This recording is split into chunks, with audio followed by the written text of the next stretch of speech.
And you're live. Well, hello, everyone. Thank you for joining me tonight on Close to Death. I'm your host, Selena Roane, and I am so excited to be here on DTM Wicked Radio. This show is actually about anything and everything paranormal, and it started out as a near-death experience type show on Blog Talk, and then we moved over to Penn. And now we are at home with DTM Wicked Radio, and we're extremely excited about that. Close to Death, like I said, started out as a show about near-death experiences and things like that. And, you know, a lot of people sometimes don't want to talk about that. So we kind of expanded it, and now it's anything and everything about the paranormal. A little bit about me, just so you know who is talking here on the radio. I am the founder of FEAR Paranormal Society, which is in Dallas. We've also expanded, and we have a group in Houston called FEAR Houston Paranormal, and they're in the FEAR family, so we wanted to shout out to them. I was also an investigator on the documentary with Barry and Brad Klinge and Chip Coffey called Shadows on 66, which was done about the Galena murder bordello in Galena, Kansas. Very interesting. And I'm also an empath, which I recently found out that I have those abilities. I always kind of knew something was a little different than with me throughout my life, but I actually was told, yes, you're an empath, and so I've been kind of working on those abilities. I'm also a rep with a sales rep for Paranologies and Ghost Hunter Store. So if you need any equipment, you can always send me a message on my show page, which is Close to Death, which is on Facebook, of course. And you can send me a message there, and I can answer any questions, or if you want to talk anything about, want to hear anything talked about on the show, just let me know, and I'd be happy to sound those off for you. Tonight, it is Veterans Day today, and I wanted to take a minute to salute everyone and all of our troops that have ever served, past and present, and paid the ultimate price even for our freedom. Those guys, I want to salute, guys and gals. We will talk a little bit about the paranormal today, but more about Veterans Day, and being that because it is an extremely important holiday here in our country, and it means a lot that we salute these guys. They do a lot for us over there, things that we would not even want to even think about doing, and I look up to them, each and every one of them. I actually have a veteran on my team. He will be joining us here in a little bit, telling us a little bit about himself and what he's been through and what got him into the paranormal on our team. And let me just say that without Al, we would be lacking in the skeptic field, I guess, on our team. Al is our skeptic, has to be something that's causing everything. And so we need that. You need that on every team. But Al brings a little bit something extra. Because of his military background, because of his background as being a law enforcement officer in Tyler, everything has culminated to where if you want an extremely awesome report to give to your client, my guy is the bomb. And not only did, you know, he serve our country, and he serves our team very well as far as that goes. He can research like no other. But back in the day, in high school, I've known this man since, Jesus, I guess we were in our early teens. And he actually saved my life personally. Not that he only went out and fought for all of our freedom, but he actually saved my life. Back about, I guess I was 15 or 16, we decided that we were going to go swimming at 1 a.m. in the dark lake in Waxahachie, and I started sinking like a like a rock. And Al saw me, and he swam out, and he saved my life. So there he was my hero already. But then he goes off, and he does tours, and he sees things that I would never want to see. And the reason being is because I'm not a real big person on the war. I know it's a necessary evil. I know that it sometimes has to be done, but I'm a peaceful type person, and I really love it when there's peace. And my whole life, I haven't seen that yet, as far as there's always some sort of conflict going on around the world. And being an empath, it affects you a little bit differently. I guess you feel things more, intensely about different subjects. And I mean, I can't even hurt a deer or go deer hunting. So there are some things that I just, in my life, I never want to see. But I admire these guys. I look up to these guys. I've had family members that have lost their lives in war. My cousin lost her husband to a roadside bomb, and it completely ripped their lives completely up. It affected the family. It does that when you lose someone to war, really to anything. But Al, I can't say enough about the man. He's a great dad. He's a great lead investigator on our team, an awesome researcher, and just a compassionate man. And the things that he's seen, we'll talk a little bit about that. But I know that today I wanted to honor the vets. I know this is the first time for my show to be on and everything about paranormal, and we will talk about the paranormal because there are things that I'm sure he has seen from his time home with us as investigating and things. He has had his eyes open, let me just say that, to the world of psychics and mediums. Al was a little bit of a major skeptic when it came to believing in psychics until he actually met Chip Coffey when we did a coffee talk in Arkansas and helped him out. He was pretty amazed at that. And then we use a psychic, a friend of ours actually, and I'm not going to name names because we keep her private, but we use her on occasion for different types of cases. And the first time Al met Charlie, I think that his eyes were open just a little bit further about the possibilities of psychics actually being legit. So we'll talk a little bit about that as well. The thing that is really kind of concerning me is the homeless population for the veterans that have fought for our freedoms, and then they come home and they have a hard time. They have a real hard time adjusting sometimes to civilian life again. And these guys need help. And every little bit that we can do, whether it be, clothing the homeless, if it's feeding them, if it's helping do anything, I just believe they deserve at least that, at least a home to come back to. My God, they went through things that I would never, like I said, ever want to witness. PTSD is a major problem when they come back, post-traumatic stress disorder. I can only imagine the night terrors, the nightmares, the flashbacks when they hear certain sounds. I know it has to be difficult. That's another thing we're going to discuss tonight. But before Al comes on, I wanted to also say that I am going to be actually at the Stanley Hotel in 2 days, which I cannot freaking wait for. And it is a fundraiser for the Lost Limbs Foundation. And they also help vets that have lost their limbs. They help children. They help pretty much anybody that has lost a limb in any type of accident or whatever. I'm very proud to be helping raise money for this charity.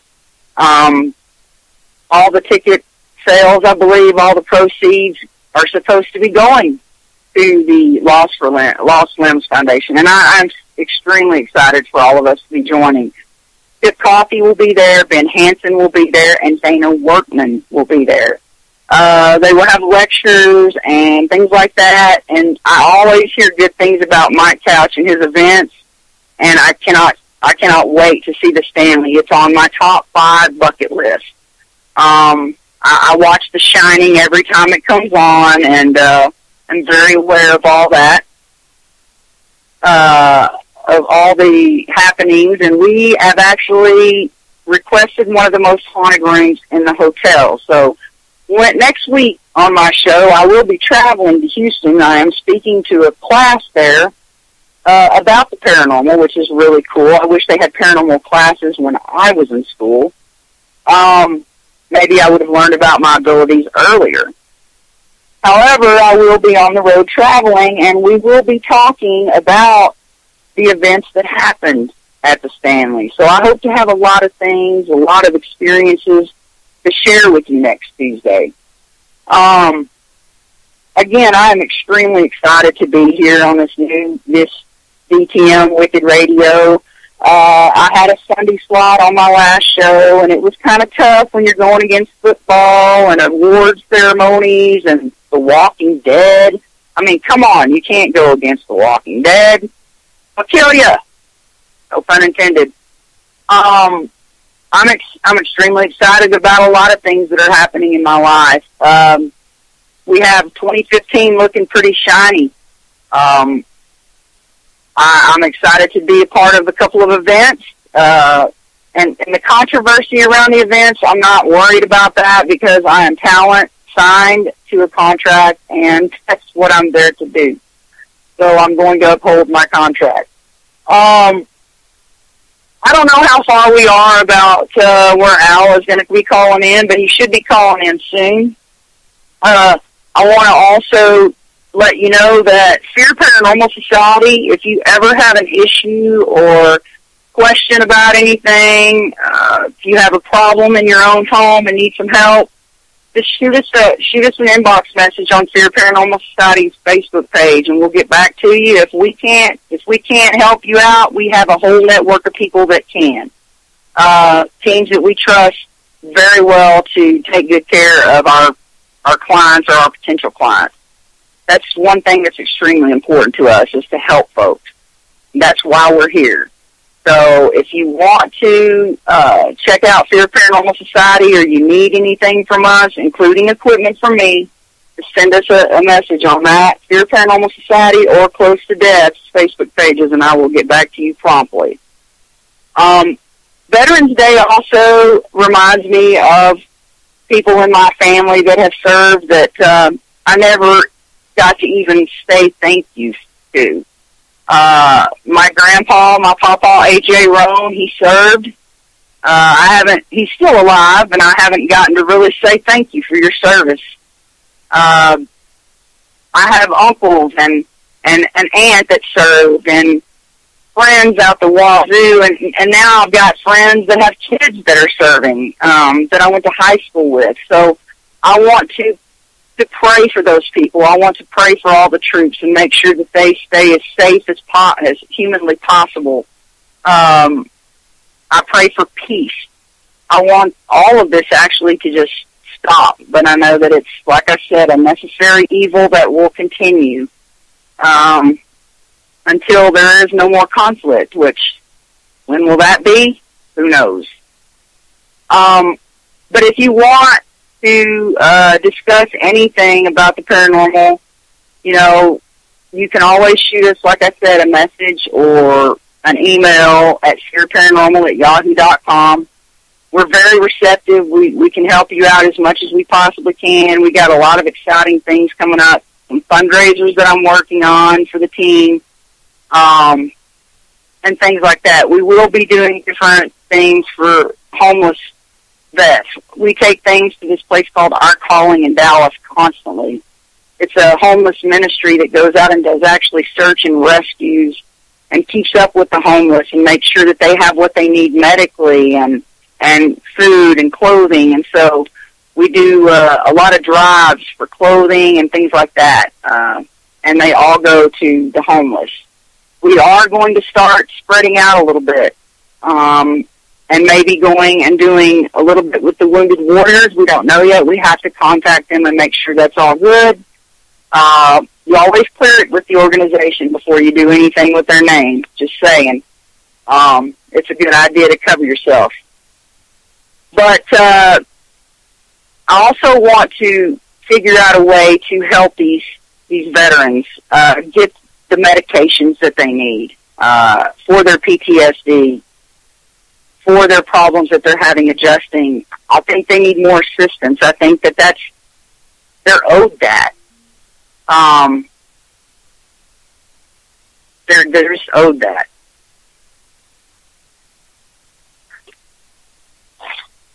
Back to the Veterans Day deal and keeping on with that. You know, civilian life nowadays is a lot different than it was, say, when my uncle, Mike Blackleby, came home from Vietnam. You know, the Vietnam vets were treated not so nicely. And they had a lot of PTSD going on, and really they weren't taken good care of. They were actually treated pretty nasty, and I wish there was some way that we could make it up to them.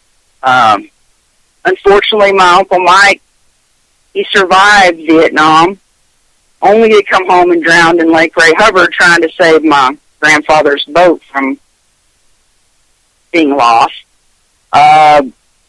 He was an amazing artist. He was an amazing man, and that war changed him so drastically. But I wish there was a way that we could go back and thank every single veteran the way they deserve to be thanked, even though we don't agree with the reasoning behind some of these wars, even though we don't agree with how they're handled. We all need to agree that these are our brothers, our sisters, our uncles, our aunts, our moms, our dads that are going over there and fighting and things that we don't want to do for our freedom. So we need to give them the respect that they deserve for that. They have mine, that's for sure.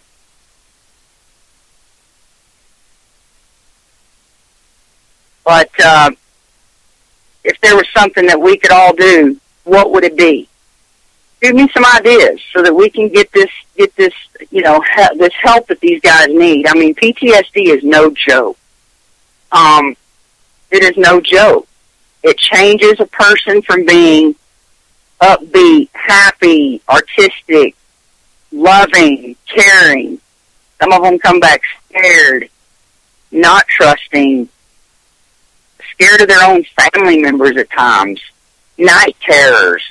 I mean, depression like no other because of the things that they were ordered to do, things that they didn't really want to do, but they have problems getting assistance sometimes. What can we do to help them? Give me some ideas. Let's get a fundraiser going for these guys. You know, I want to be able to help them afford and get the help they need so that they can adjust back into the society that they fought so hard to keep free. We owe them that. My opinion, everyone's got one, right?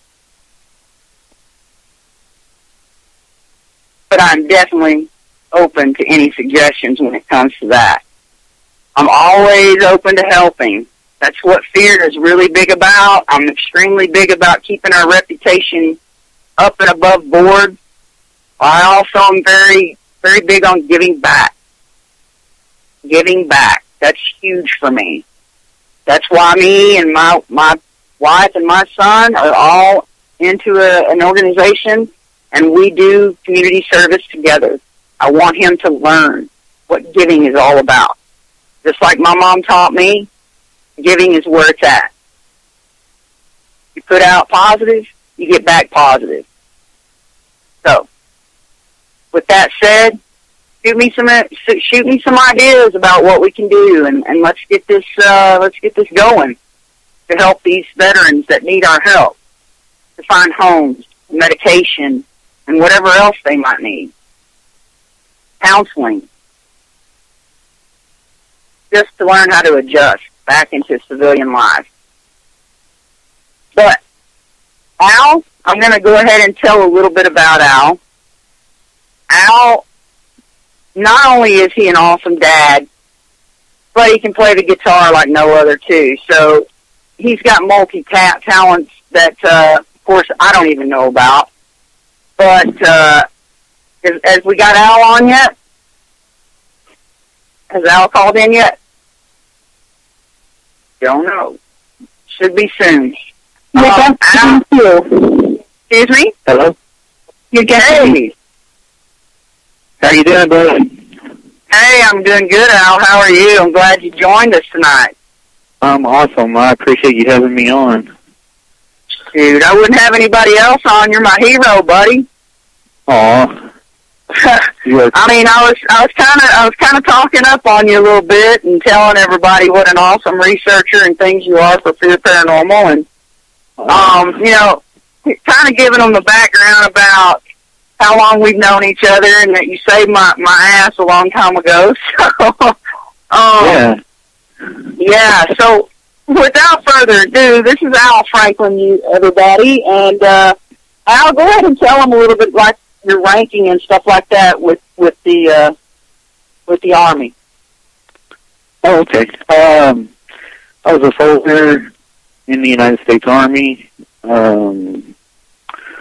My job was a forward observer. What we did was we used laser designation equipment to mark targets for aerial delivered munitions, smart bombs, and we used the equipment to surgically strike at enemy targets. I served with what's called a Combat Operations Blazing Team, or a COLT team, in the United States Army. I did deployments to Korea, to Iraq, to Afghanistan, briefly in the Philippines, and had some good times. They were interesting days. My biggest deployment was to Iraq in 2004. I deployed with the 2nd Infantry Division to Iraq. We were attached to the 1st Marine Division in the Al-Anbar province in central Iraq. And briefly, for a time, I was assigned to a Marine Anglo-Tail unit, which was interesting. They're a specialized unit with the Marine Corps that they're liaison force for multiple close air support assets, artillery assets, and naval gunfire. Of course, we didn't have any naval gunfire in the middle of the desert, but right.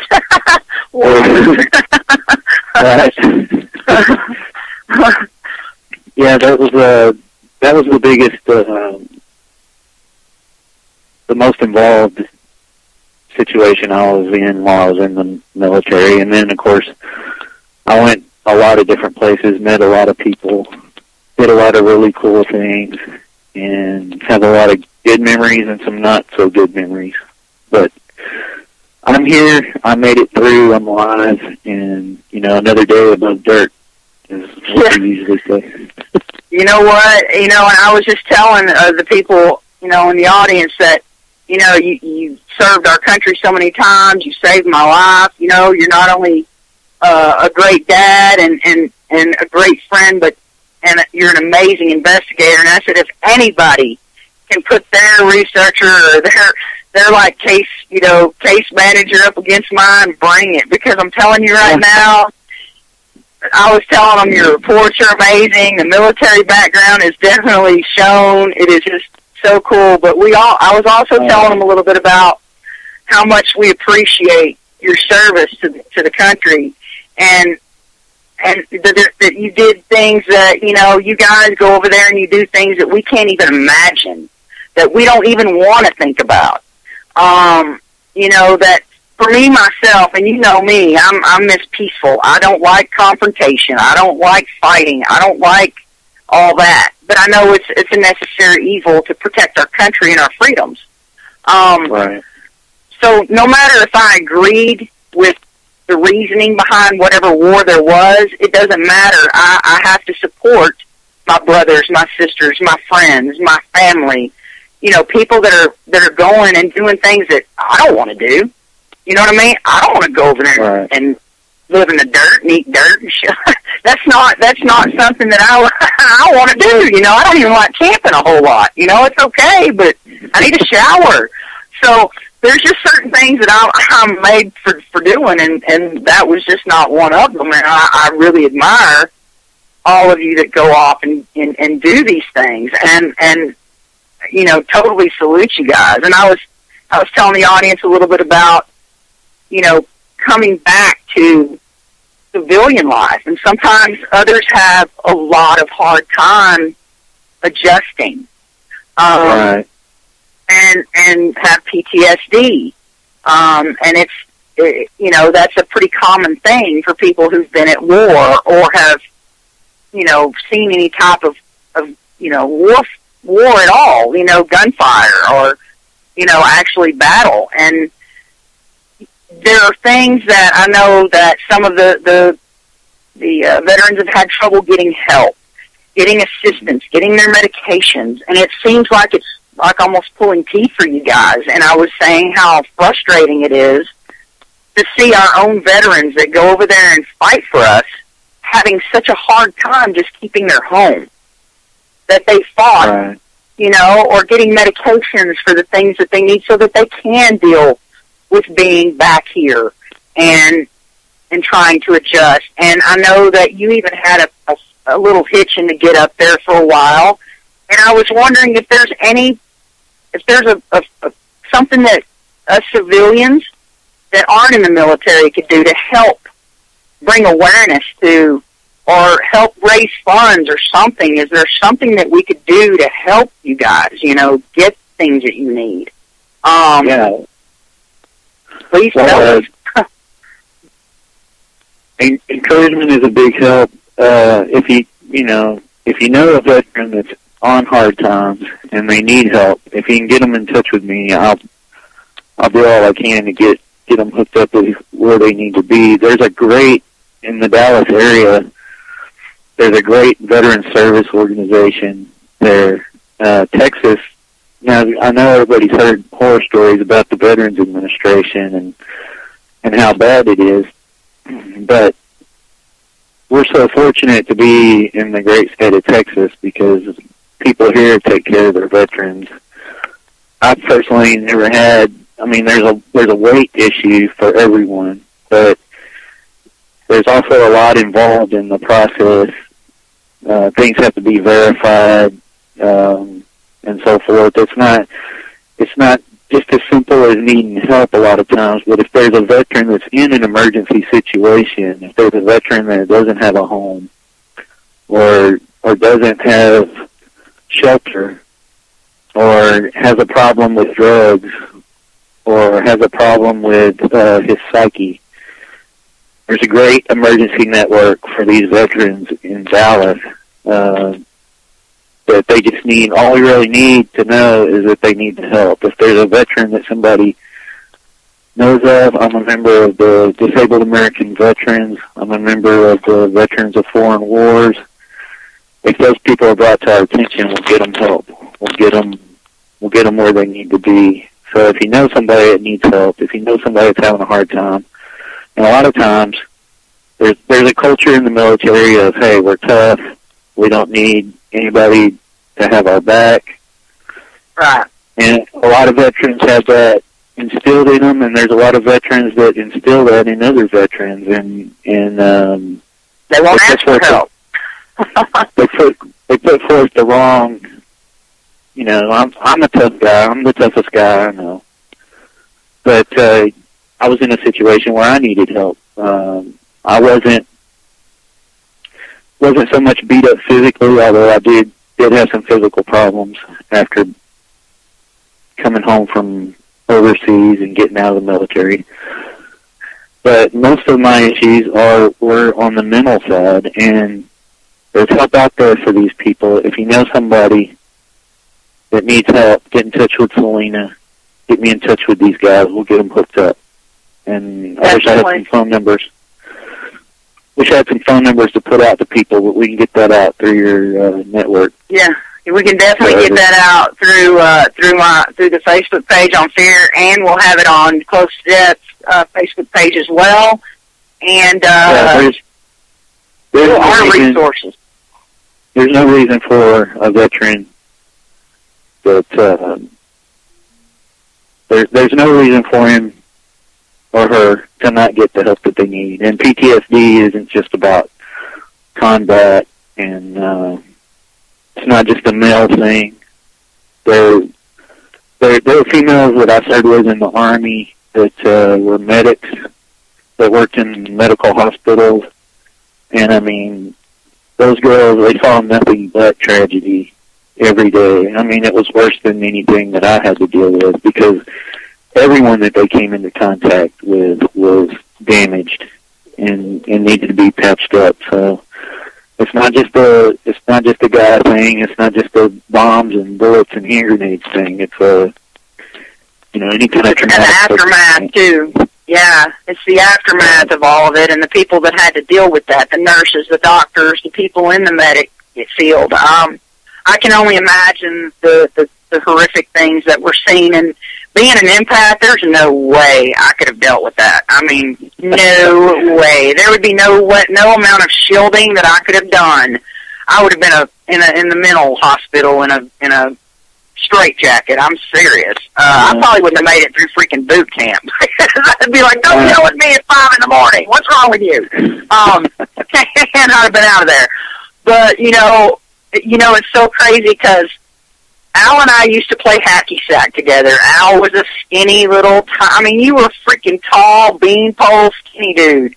And now Al goes to the Army, and Jesus Christ, if you walk down an alley with Al and you saw him coming and he looked pissed, you better turn around and run your ass the other way.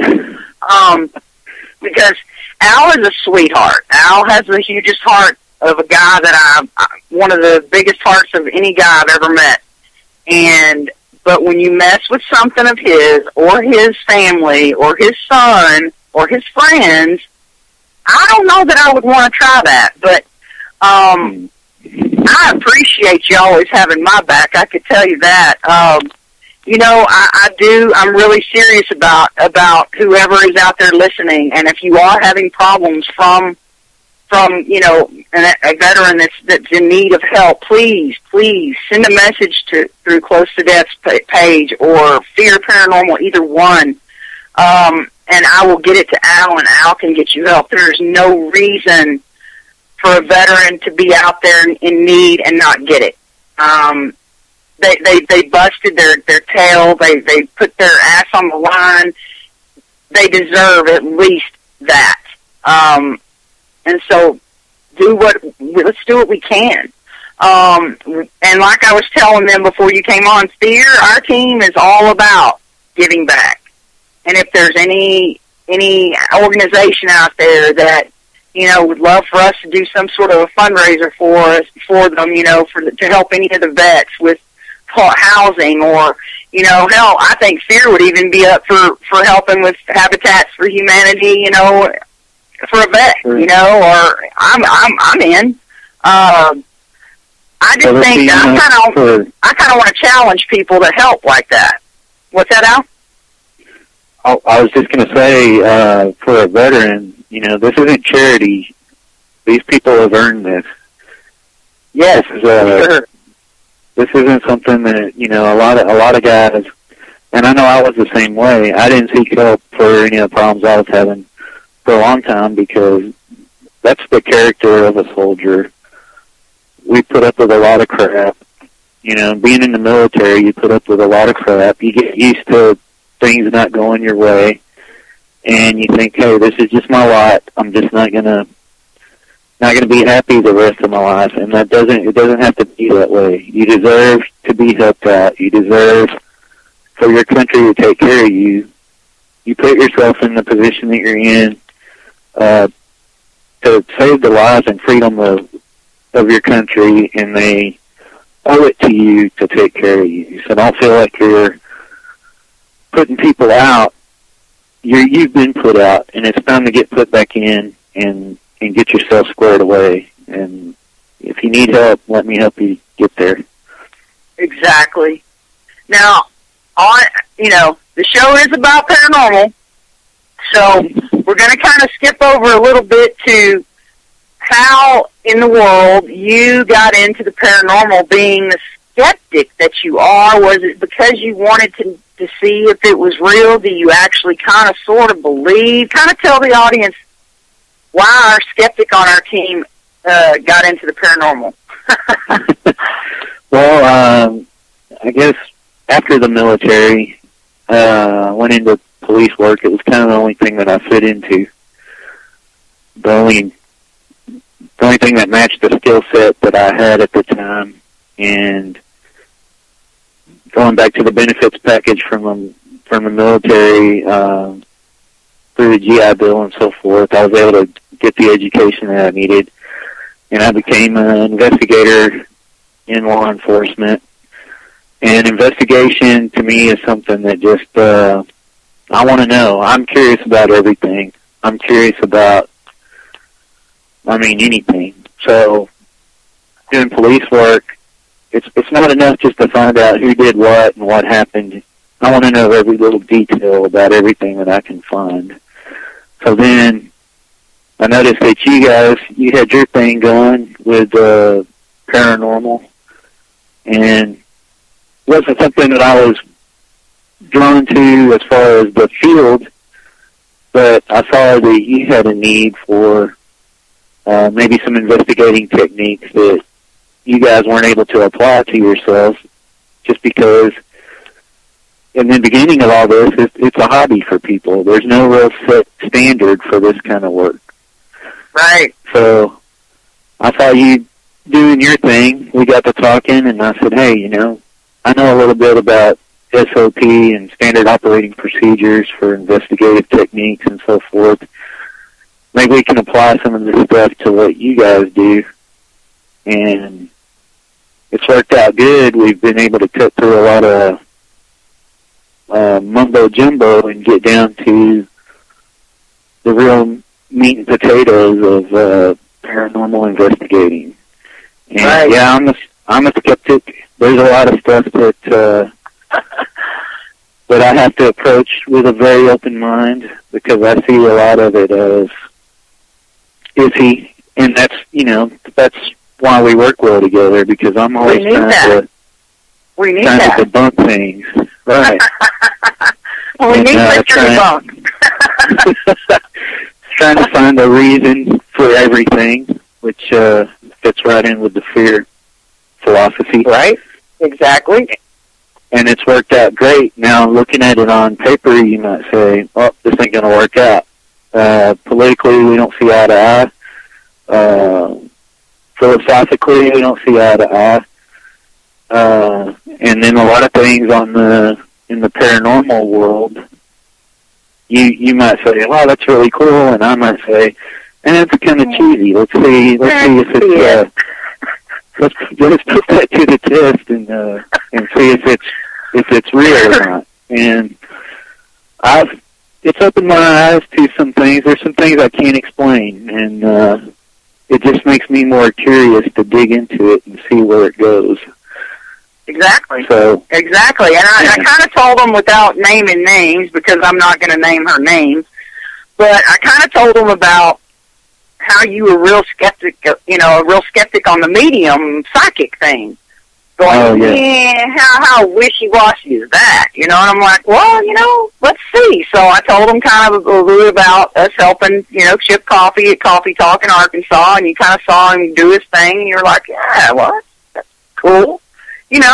That's pretty neat, And then that wasn't as convincing to you because you didn't know the actual facts or the person or anything else like that. So your skeptical kind of thing was kind of like, yeah, okay.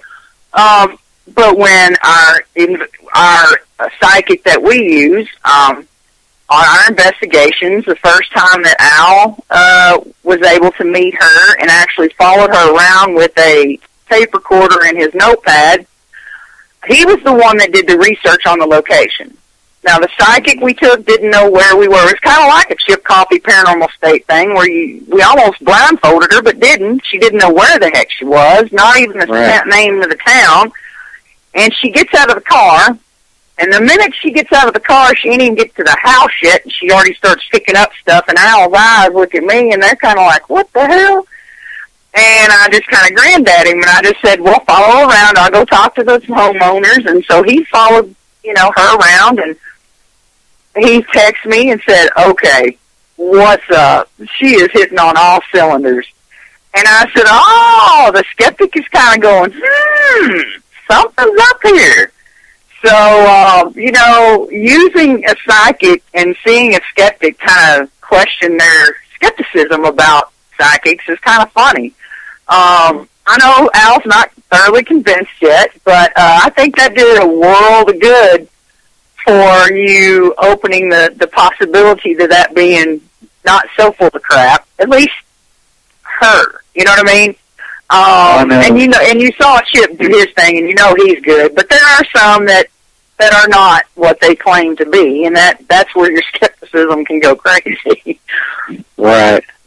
And I think we've hit both sides of that. We've worked with people where I was like, Selena, you're going down the wrong path with this person. Right. And then Mr. Coffey, very impressive, just a golden soul person. Oh, yeah. I've got nothing but great things to say about him, and he's the best at what he does. There's just hands down. And besides, he's the nicest man ever. Then our unnamed friend, we took her out in the woods. I kind of set that thing up to, I don't know, not to embarrass her.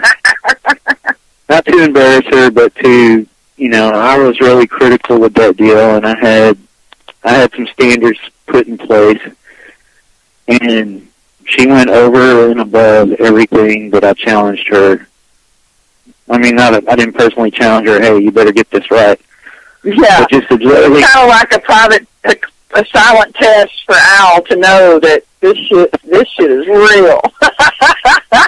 I was very impressed with that person, and yes, that was my favorite experience with doing what we've been doing.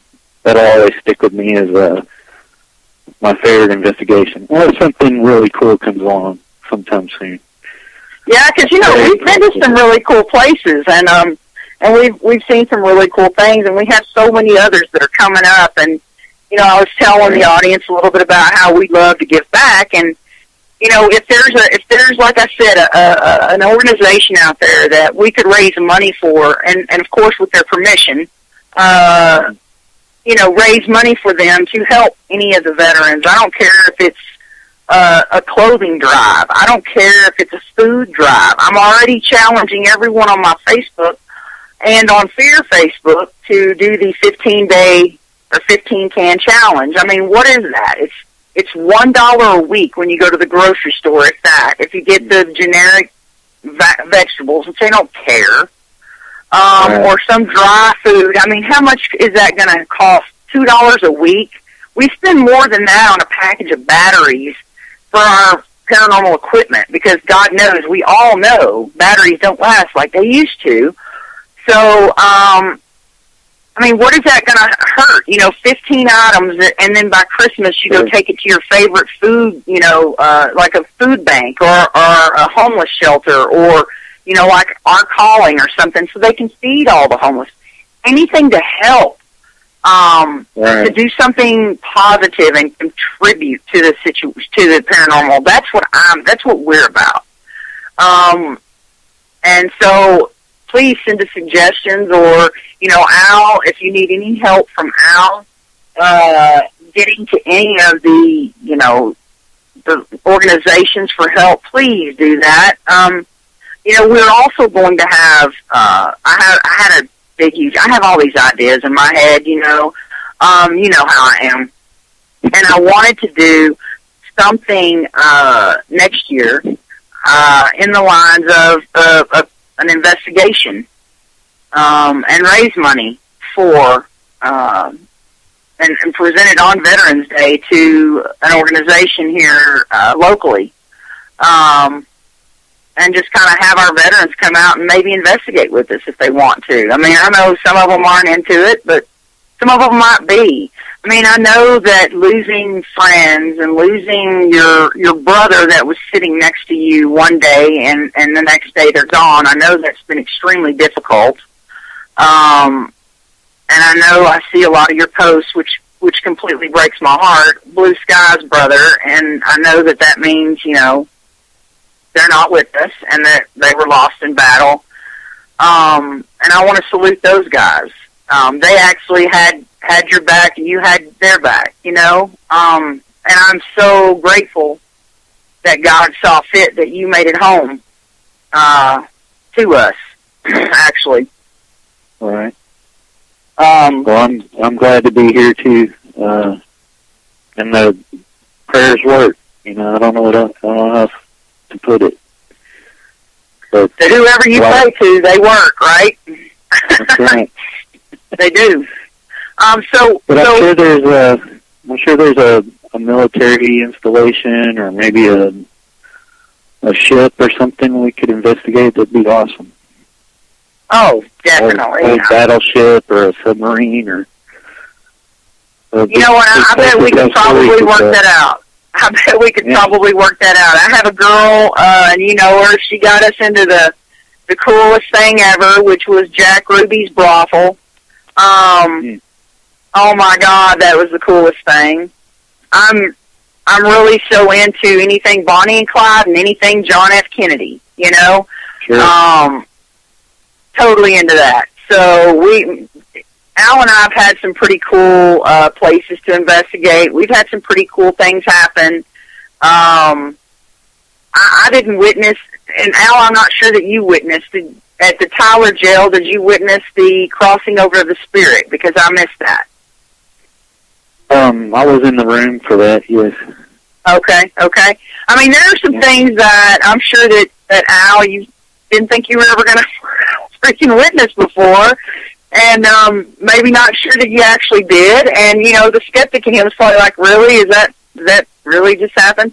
Am I witnessing what I really was just told I'm witnessing? Because I know how he thinks. And I love that because in every team in the paranormal, you always need a skeptic. And you never need somebody who thinks everything is paranormal. I'm not that way. I'm kind of real iffy. I have to really look at something. And I'm hardcore, especially with orbs. I'm real hardcore with those because lately it's been, you know, I'm not going to knock any of the shows or say their names. I'm just going to say some of them think that a piece of dust is an orb, and sometimes it's not an orb. And so I get frustrated because it makes it harder for us when we're looking at stuff. And we're like, well, is that it? You know, or we have people with us and they're like, oh, did you see that? And it's like, no, dude, that's just dust. You see how it's all flowing like snow? You know, Al and I went to an actual private investigation for a family member of mine that owned a house in Kyle, Texas. And there were several claims of the baby was saying, help the baby, and they kept hearing a baby come over the baby monitor and things like that, and she was freaking out. And they were getting ready to move out of the house, and my cousin's like, no. You know, I can't lose my renters. You know what I mean? You gotta help me out here, and you gotta come check out the house. And so Al and I drive down to Kyle, and we go in there and do an investigation, and we're not really getting a whole lot of nothing except for Al playing a really awesome guitar, and a lot of dust orbs following down the hallway to go listen to him. It looked like actually a big crowd of dust just hauling butt towards Al's guitar playing. And I was like, you know, if I was really into orbs, I think a whole crowd just came to listen to you. But we did have a lot of fun, and I learned that I was actually a personal antenna. We won't go any further. But I was tuning in Tokyo on the baby monitor, interestingly enough.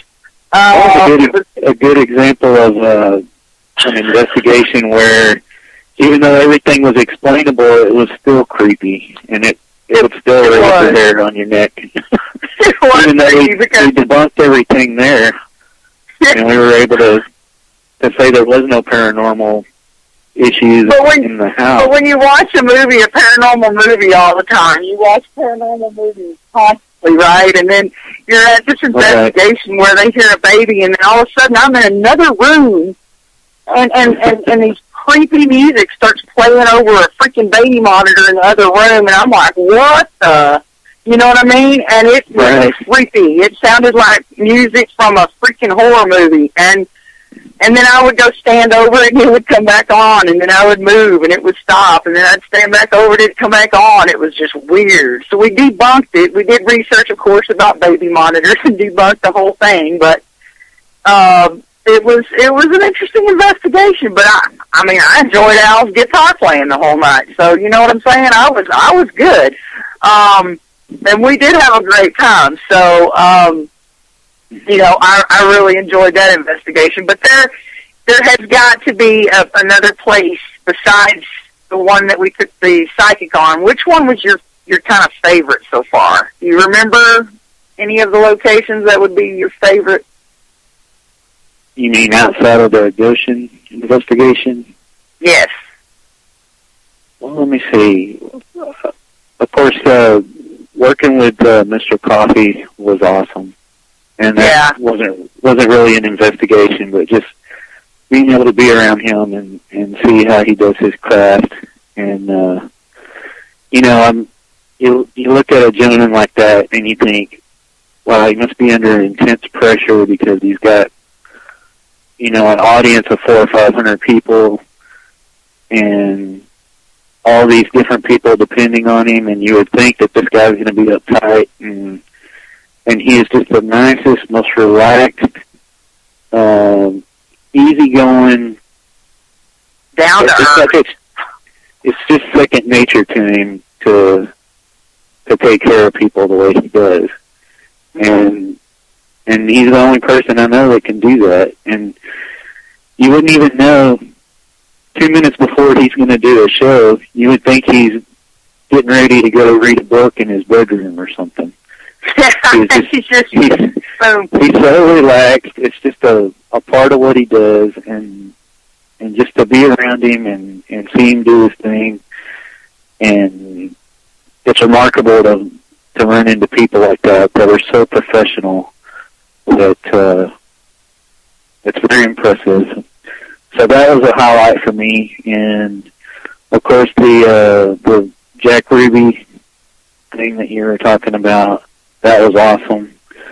The Beckham Hotel. I mean, everything we get into, you know, there's a lot of yawn moments and a lot of waiting around for things to happen. But it's if you're with a good friend and you got a good standard operating procedure, then it's all magic, you know. It sure is. Well, you know what? We're coming up. I have to wrap it up. I've got 2 minutes, and I wanted to have you on my first show on DTM Wicked Radio. I'm so glad it fell on Veterans Day because I salute you and all the veterans out there. Thank you, Al. I love you very much. Let me give a shout out to Chris Bloom. Yes. Passed away on this date in 1986. My best friend. I miss him. Yep. I love him too. He was back. And if you'd have talked to me 10 years ago in the city of Fallujah, and you'd have told me that I'd be sitting here tonight on the radio talking about what we do now, I wouldn't have believed it. And I'm just glad that we got back together and got our thing going. And I'm so proud that you had me on your show, and happy Veterans Day to everybody. Thanks, Al. Love you, man. I'll talk to you soon, babe.